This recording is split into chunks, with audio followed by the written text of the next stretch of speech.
It was a chilly October morning when I first laid eyes on the old Victorian house at the end of Pine Street. It had stood there for centuries, its dark and imposing silhouette casting a foreboding presence over the quiet small-town neighborhood. My heart raced with excitement as I gazed at the towering structure, my new home. Little did I know it would become the setting for the most terrifying experience of my life.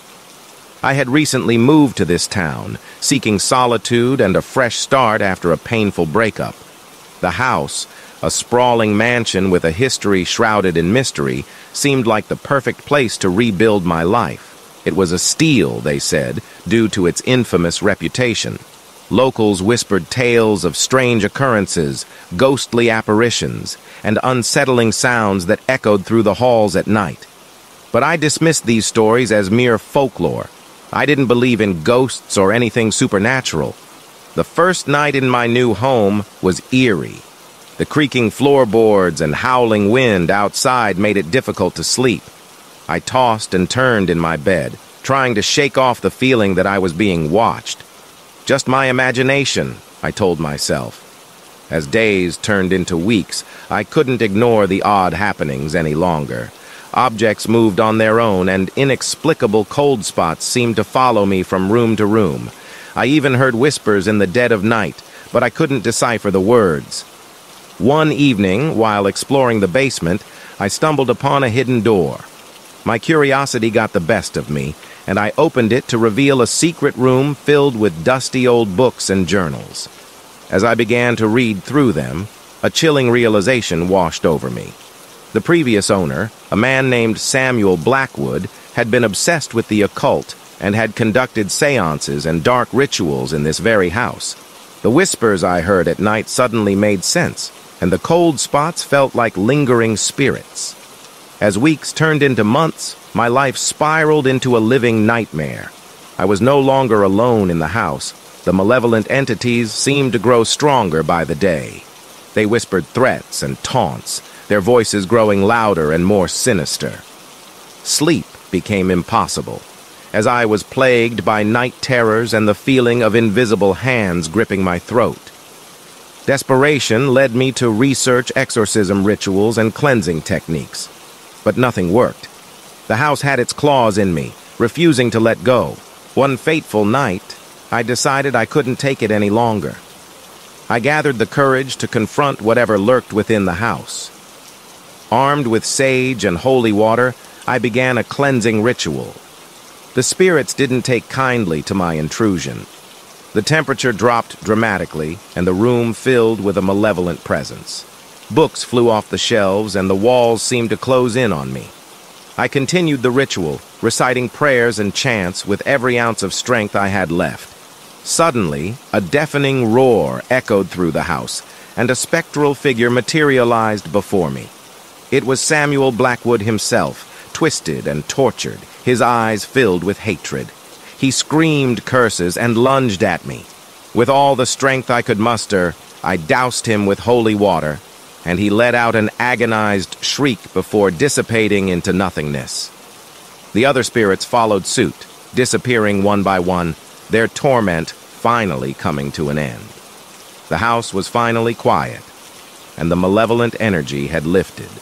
Exhausted and traumatized, I knew I had to leave. I sold the house at a loss, glad to be rid of it, and moved far away from that accursed place. The scars of that night would haunt me forever, a constant reminder of the terrifying ordeal I had endured. In the end, I learned the hard way that some stories are not mere folklore. Some houses hold secrets so dark that they can consume your very soul. And while I escaped with my life, the memories of that haunted home would forever be etched in my mind, a chilling reminder that some nightmares are all too real. Story 2. It was a brisk autumn day when I received the news that I had inherited my late uncle's isolated home in the woods.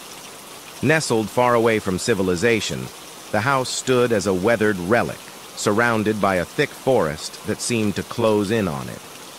It was a place that had always intrigued me as a child, with its old tales of mystery and strange occurrences.